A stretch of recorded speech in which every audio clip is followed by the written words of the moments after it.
Keeping our health focus today on the constant changes in the battle against COVID-19, we know many of you have questions about life after being fully vaccinated. For some answers, we welcome in our newest ABC7 at 4 medical contributor, Dr. Ogachika Alozie.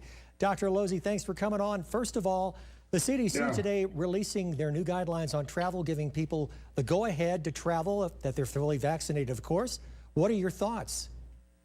I think it's great news. And I mean, to be honest, I got to say, it's one of those things where people say, well, why haven't we done this before?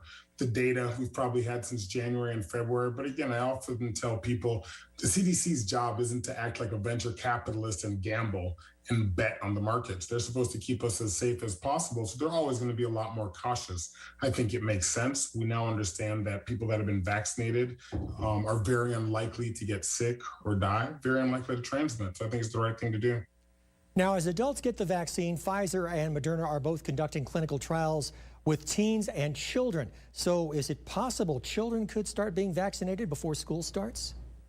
Yeah, I think that is the whole purpose of Pfizer doing that, right? But again, I think it's sort of important also to pump the brakes. We got to remember, and this isn't going to be a popular opinion, but it's just reality, that if kids are unlikely to get COVID and unlikely to get severe complications from it, is it worthwhile giving them a vaccine to prevent a rare occurrence? There's going to have to be a lot of conversation about that. And it's not just a question of being anxious or worried that'll drive the vaccine policy. And so it'll be interesting to see how this lines up over the next few months.